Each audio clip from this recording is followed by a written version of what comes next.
날개니 내가 편안히 쉬네. 밤 깊고 비바람 불어쳐도 아버지께서 날 지켜주시니 거기서 편안히 쉬리로다. 주 날개니 평안하다. 그 사랑 그늘자니요. 주 날개니 내 쉬는 영혼 영원히 거기서 살리. 주 날개니 나의 피난처 되니 거기서 쉬기를 원하노라. 세상이 나를 이롭지 못하나 거기서 평안을 누리리라. 주 날개니 평안하다. 그 사랑 그늘자니요. 주 날개니 내 쉬는 영혼 영원히 거기서 살리. 주 날개니 잠든 기쁨이 있네.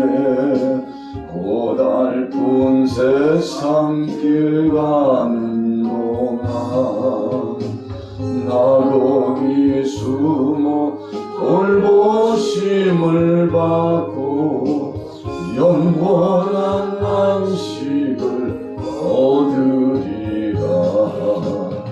주 날개니 평안하다. 그 사랑 그늘자니요. 주 날개니 내 쉬는 영혼 영원히 거기서 살리.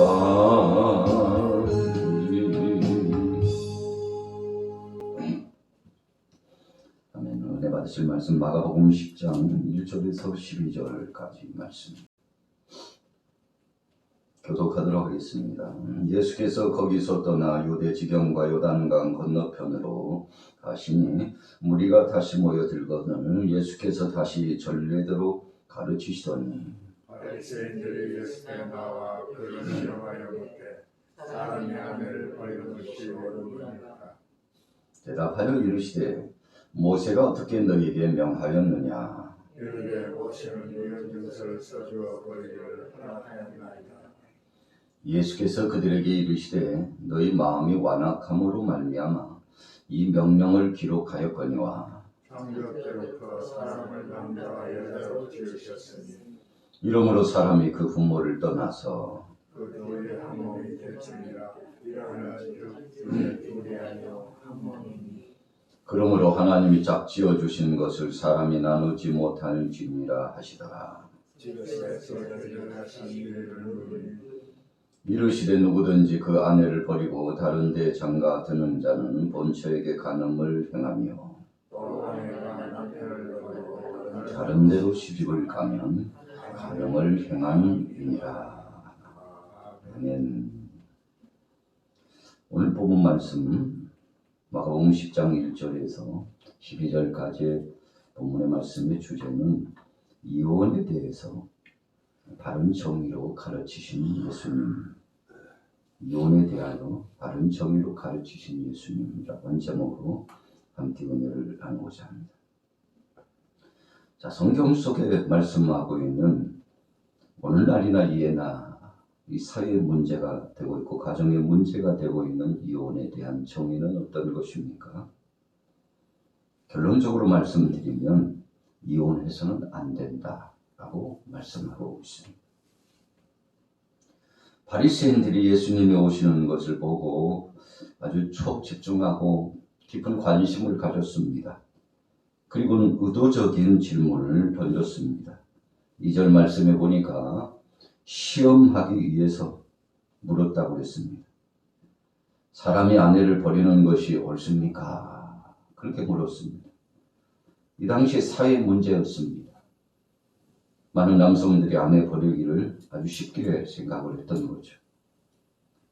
오늘날도 아주 심각한 문제가 계속 대두되고 있습니다만 예수님께서 계실 당시 이때에도 아주 심각한 사회 문제였습니다. 남성들이 남편이 그 아내 버리는 것을 마치 밥 먹듯이 그렇게 하고 당연하게 생각하고 그래서 가정이 깨어지고 많은 여인들이 버림을 당한 그런 일들이 비일비재했습니다.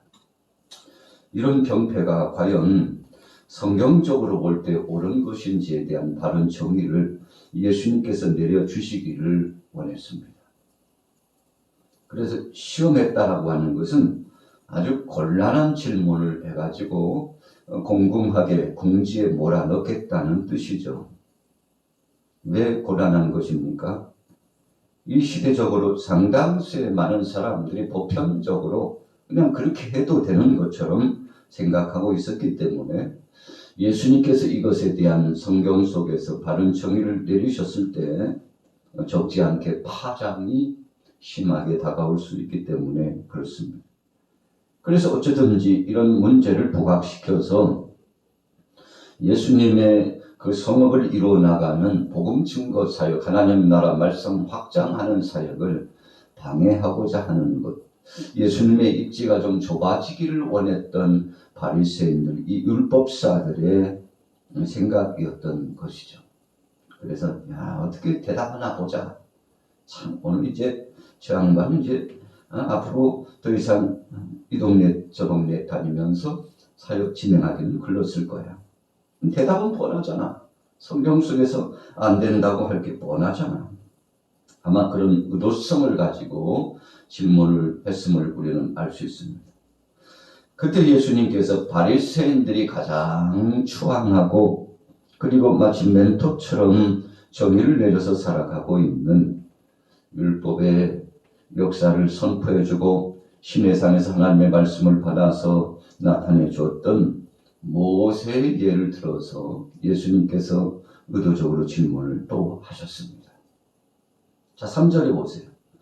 대답하여 이르시되 모세가 어떻게 너에게 명하였느냐. 기다렸다는 듯이 바리새인들은 준비하고 있었습니다. 예수님이 그렇게 질문하실 줄 알았습니다.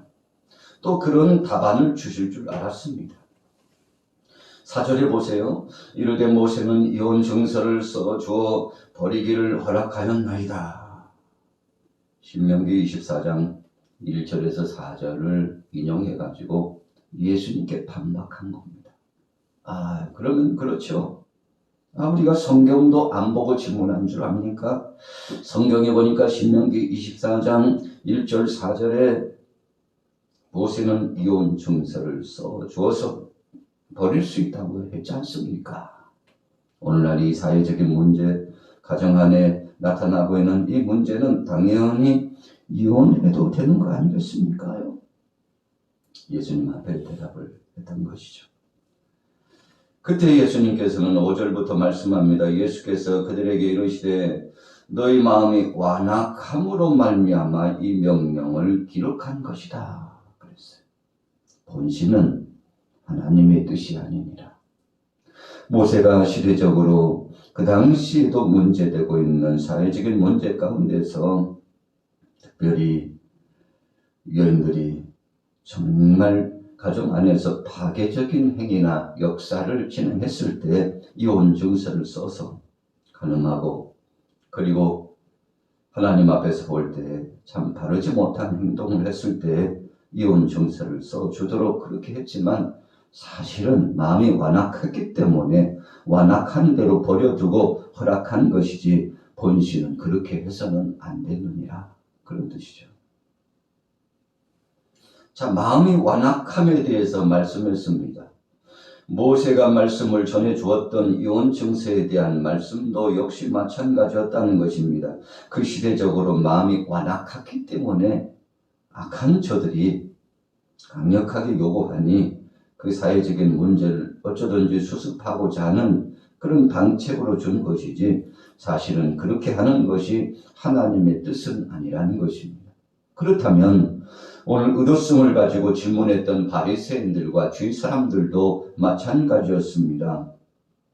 아내를 버리고 다른 데 장가를 들고 또 새로운 여자를 들이는 것, 이것은 하나님께서 원하지 않는 것임을 명심하라고 말씀했죠. 그래서 예수님 주위에 있었던 마음이 완악한 악한 생각을 가지고 정욕을 참지 못하고 육신의 정욕, 이생의 자랑, 안목의 정욕을 가지고 사람들이 하는 대로, 이방인들이 하는 대로 그냥 그 풍속을 쫓아서 당연시 하는 것처럼 하는 것은 해서는 안 될 일이라는 것을 예수님께서 말씀해 주신 것입니다. 그러면서 원론적인 본질적인 하나님의 뜻을 설명했습니다. 자, 6절에 보세요.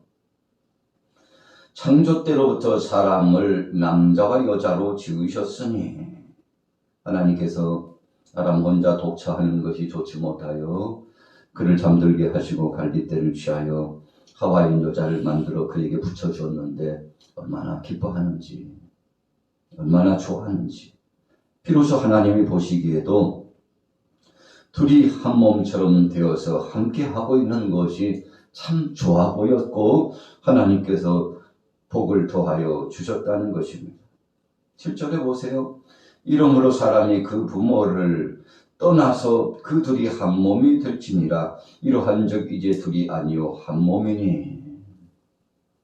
자, 에덴 동산에서 아담과 하와가 함께 가정을 이루고 삶을 시작하면서 이제 아이를 생산하여 하나님의 은혜 가운데 가정이 자녀들을 통해서 웃음꽃이 피어나고 행복하게 살아갔는데 그 자녀들이 성장하면 또 다른 남과 여를 만나서 결혼을 하게 된다는 것입니다.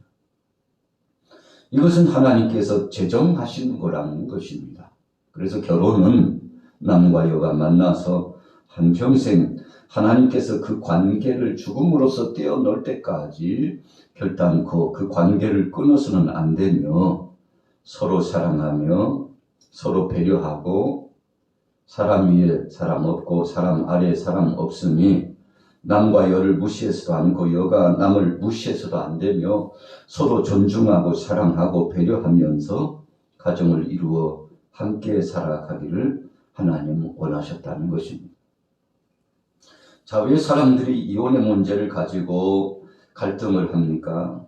그 이유는 우리가 성경 속에서 말씀하는 것처럼 서로 배려하고 사랑하는 교통의 역사가 없기 때문에 그런 것입니다.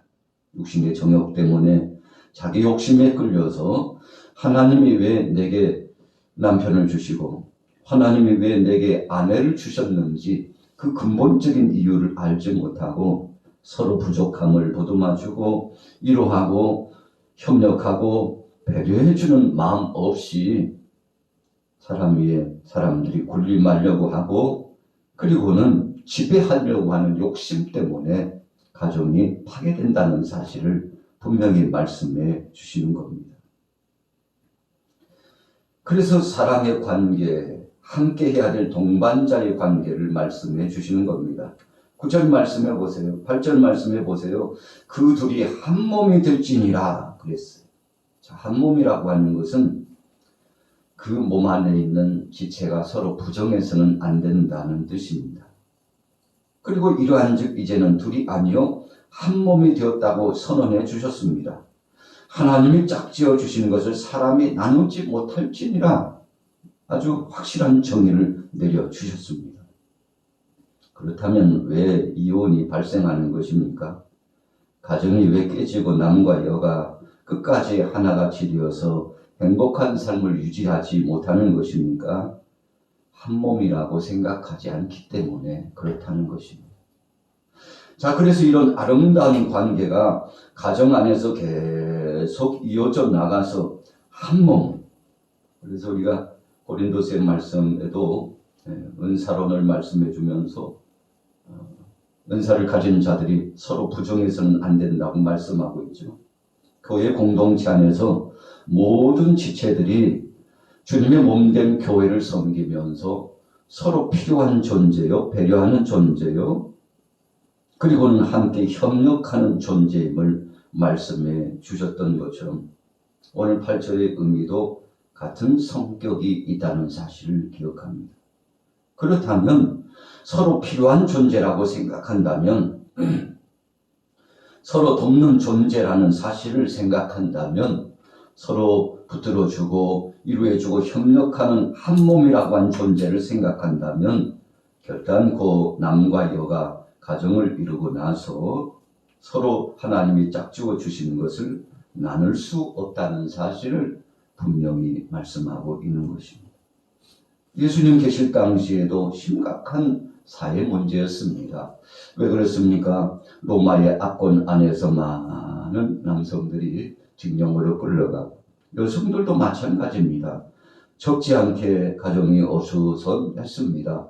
핍박과 환란이 계속 진행됩니다. 그런 가운데 깨어지는 가정들이 많았고 또 많은 남성들이 아내를 버리는 것을 마치 당연시 하는 것처럼 생각하고 그래서 많은 여성들이 굴욕을 느끼면서 고통스럽게 살아갔던 그때 이 당시에 율법사로서 많은 사람들을 지도했던 바리새인들에게도 적지 않는 아주 중요한 대답할 문제였던 것입니다. 그래서 이번에 예수님을 만나 뵙게 될 때 물론 의도적인 시험의 문제를 가지고 예수님을 공격하고자 했습니다만 사실은 저들도 말씀을 가르치는 자들로서 바르게 가르치고자 하는 뜻을 예수님께 본받고자 하는 의도성도 있었던 것입니다. 그러나 예수님은 사람들의 눈치를 보고 성경을 해석하는 분이 아니었습니다. 하나님의 뜻이라면 올곧게 그 뜻을 전하신 분이었기 때문에 하나님의 생명된 말씀 창세기 1장 27절과 2장 24절 또 창세기 5장 1절을 인용하셔가지고 바리새인들에게 철저하게 하나님의 뜻을 훈육하여 말씀을 나타내 주셨던 것입니다. 그래서 많은 사람들이 신명기 24장 1절과 4절을 인용해가지고 악용하고 있는 저들의 태도에 대해서 예수님께서 꾸짖으셨던 것입니다. 세상 사람들이 그렇다 할지라도 그것이 모범 답안은 아니라는 것입니다. 사람들이 그것이 가장 좋은 현명한 결정이라고 말해도 믿음의 사람들은 그것은 아니라고 말할 수 있어야 된다는 것을 오늘 예수님께서 정의에 내려주고 계셨던 것입니다. 그래서 남과 여가 만나서 가정을 이루었다면 사랑하는 마음을 가지고서 서로 배려하고 존중해 주는 그 마음으로 하나님께서 짝지어 주신 것이니 평생 한 몸처럼 사랑하고 배려하며 살라는 예수님의 또 다른 명령의 말씀이 이루어졌던 것입니다. 자, 10절 보세요. 집에서 제자들이 다시 이 일을 모르니 이르시되 누구든지 그 아내를 버리고 다른 데에 장가드는 자는 본처에게 간음을 행하며. 오늘 본문의 말씀에 좀 독특한 표현은 제자들이 다시금 예수님 앞에 이 문제를 가지고 질문했다는 것입니다. 자, 무슨 의미일까요? 제자들의 마음속에도 적지 않게 부담이 되는 말씀이었기 때문에 그렇다는 것입니다. 자, 또 다른 의미로 재해석해보면 제자들의 마음도 이 바리새인들의 마음과 사뭇 다르지 않는 태도가 있었다는 것을 의미합니다. 그래서 예수님 앞에 한 번 더 질문하는 거예요. 주님, 다시 한번 소상히 좀 말씀해 주세요. 정말 그렇게 되는 것입니까? 그렇다면 이 시대, 이 사회 문제를 어떻게 우리가 나가서 설명하고 상담을 하고 또 저들에게 가르치고 지도해야 될지 한 번 더 주님 정립해 주시면 안 되겠습니까? 이렇게 질문했다는 것이죠. 그래서 예수님께서는 누구든지 그 아내를 버리면 안 된다. 그래서 시대적으로 많은 남성들을 향하여서 제자들도 다 남성들이잖아요. 이 사도들 12제자가 다 남성들로서 주님 앞에 부름받았는데 당신들도 너희들도 똑바로 행하라. 그렇게 말씀하고 있는 것이죠. 자신의 아내를 두고서 만족하지 못하고 감사하지 못하고 하나님이 주신 정말 사랑의 대상, 배려의 대상, 이런 대상으로 생각지 않는 것은 하나님의 뜻을 거스리는 것이므로 가능한 것이다. 그런 정의를 내려주셨죠. 그러면서 12절에 결론합니다. 또 아내가 남편을 버리고 다른 데로 시집가면 간음을 행함이니라 그랬어요. 자, 이 제자들이 적지 않게 부담감을 느끼고 예수님 앞에서 어찌할까 하는 물음표를 던졌던 것 같습니다. 그래서 남성들께만 말씀하지 않으시고 이제는 12절에 여성들에게도 말씀하여 주셨던 것입니다. 또 아내가 남편을 버리면 안 된다. 남편들도 아내를 버려서는 안 된다. 이 중요한 두 가지의 말씀을 동등하게 남성들에게도 말씀하시고 여성들에게도 말씀해 주심으로써 이 당시에 마치 여성들은 아무런 책임이 없는 것처럼 생각하는 것도 지적해 주시면서 남과 여가 공동 책임이다. 그렇게 정의하는 것이죠. 그러면서 서로 하나님이 내게 허락하신 인생에 있어서 정말 최고의 복인 가정을 이루게 하심을 감사하여 한 몸이라는 사실을 잊지 말고 하나님께서 죽음을 통하여 나누기 전까지는 끝까지 사랑하고 용서하고 배려하고 존중해주고 내가 도와줘야 되며 맞잡아줘야 될 연약한 그릇인 것처럼 생각하고 그래서 서로가 하나같이 되어 정말 신실한 믿음을 갖고 가정을 이어져 나갈 것을 예수님께서 말씀해 주셨습니다. 오늘 우리는 본문의 말씀을 통해서 가정의 소중함을 생각했습니다. 또 결혼의 중요한 의미를 다시 한번 기억하게 되었습니다.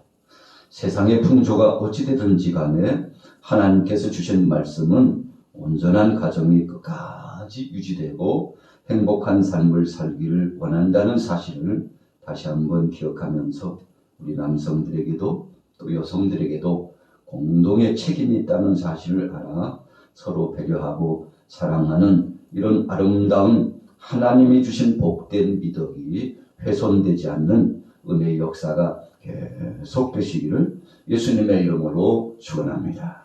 살아계신 하나님과 우리 은혜를 감사합니다. 오늘도 우리에게 주신 귀한 말씀을 쫓아 하루를 주의 말씀 안에 살아가길 원합니다. 바로 내게 허락해 주신 가정, 사랑하는 남편과 또 사랑하는 아내, 사랑하는 자녀들 하나님이 주신 선물인 줄로 알고 그것을 기억하며 헛되이 생각지 않고 세상의 표준을 삼고 세상 것으로 표준 삼지 않고 주의 말씀의 기준을 삼아 귀하게 여기고 사랑스럽게 여기며 살아나갈 수 있도록 은혜를 더하여 주옵소서. 우리 크리스찬들이 세상을 쫓아갈 것이 아니라 세상 사람들이 우리의 믿음의 덕목과 아름다운 은혜의 덕목을 바라보고서 우리를 닮아갈 수 있도록 리드해 나가는 복된 은혜가 계속적으로 존속될 수 있도록 은총 베풀어 주옵소서. 오늘도 사랑한 모든 성도들의 가정 속에 은혜 위에 은혜를 더하시고 능력 위에 능력을 더하시며 간절히 부르짖어 기도할 때 응답하여 주옵소서. 예수님의 이름으로 축복하고 기도 올려싸움나이다. 아멘.